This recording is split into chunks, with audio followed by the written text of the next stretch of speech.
اعوذ باللہ من الشیطان الرجیم بسم اللہ الرحمن الرحیم السلام علیکم ورحمۃ اللہ وبرکاتہ قل ربی زدنی علما رب اشرح لی صدری ویسر لی امری واحلل عقدۃ من لسانی یفقہوا قولی اللہم انی اسألک علما نافعا ورزقا طیبا وعملا متقبلا۔ قرآن مجید سورۃ البقرہ ترجمہ۔ پناہ مانگتی ہوں میں اللہ کی شیطان مردود سے۔ شروع اللہ کے نام سے جو بڑا مہربان نہایت رحم کرنے والا ہے۔ اور ابراہیم کے دین سے کون روگردانی کر سکتا ہے بجز اس کے جو نہایت نادان ہو۔ ہم نے ان کو دنیا میں بھی منتخب کیا تھا اور آخرت میں بھی وہ زمرہ صلحاء میں سے ہوں گے۔ جب ان سے ان کے پروردگار نے فرمایا کہ اسلام لے آؤ تو انہوں نے عرض کی کہ میں رب العالمین کے آگے سر اطاعت خم کرتا ہوں۔ اور ابراہیم نے اپنے بیٹوں کو اسی بات کی وصیت کی اور یعقوب نے بھی اپنے فرزندوں سے یہی کہا کہ بیٹا خدا نے تمہارے لیے یہی دین پسند فرمایا ہے، تم مرنا ہے تو مسلمان ہی مرنا۔ بھلا جس وقت یعقوب وفات پانے لگے تو تم اس وقت موجود تھے جب انہوں نے اپنے بیٹوں سے پوچھا کہ میرے بعد تم کس کی عبادت کرو گے، تو انہوں نے کہا کہ آپ کے معبود اور آپ کے باپ دادا ابراہیم اور اسماعیل اور اسحاق کے معبود کی عبادت کریں گے جو معبود یکتا ہے اور ہم اسی کے حکم بردار ہیں۔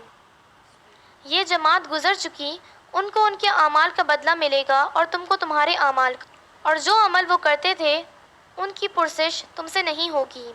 اور یہودی اور عیسائی کہتے ہیں کہ یہودی یا عیسائی ہو جاؤ تو سیدھے رستے پر لگ جاؤ۔ اے پیغمبر ان سے کہہ دو نہیں، بلکہ ہم دین ابراہیم اختیار کیے ہوئے ہیں جو ایک خدا کے ہو رہے تھے اور مشرکوں میں سے نہ تھے۔ مسلمانوں کہو کہ ہم خدا پر ایمان لائے اور جو کتاب ہم پر اتری اس پر، اور جو صحیفے ابراہیم اور اسماعیل اور اسحاق اور یعقوب اور ان کی اولاد پر نازل ہوئے ان پر، اور جو کتابیں موسیٰ اور عیسیٰ کو عطا ہوئیں ان پر، اور جو اور پیغمبروں کو ان کے پروردگار کی طرف سے ملیں ان پر، سب پر ایمان لائے۔ ہم ان پیغمبروں میں سے کسی میں کچھ فرق نہیں کرتے اور ہم اسی خدا واحد کے فرمانبردار ہیں۔ تو اگر یہ لوگ بھی اسی طرح ایمان لے آئیں جس طرح تم ایمان لے آئے ہو تو ہدایت یاب ہو جائیں، اور اگر منہ پھیر لیں اور نہ مانیں تو وہ تمہارے مخالف ہیں، اور ان کے مقابلے میں خدا کافی ہے اور وہ سننے والا اور جاننے والا ہے۔ کہہ دو کہ ہم نے خدا کا رنگ اختیار کر لیا ہے، اور خدا سے بہتر رنگ کس کا ہو سکتا ہے، اور ہم اسی کی عبادت کرنے والے ہیں۔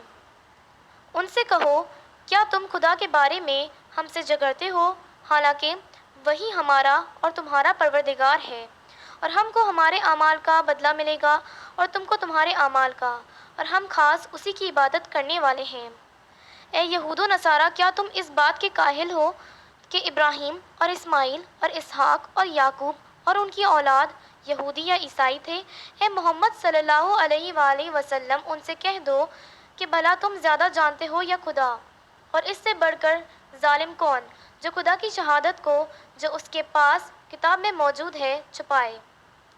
اور جو کچھ تم کر رہے ہو خدا اس سے غافل نہیں۔ یہ جماعت گزر چکی، ان کو وہ ملے گا جو انہوں نے کیا اور تم کو وہ جو تم نے کیا، اور جو عمل وہ کرتے تھے اس کی پرسش تم سے نہیں ہوگی۔ صدق اللہ العلی العظیم۔ السلام علیکم ورحمۃ اللہ وبرکاتہ۔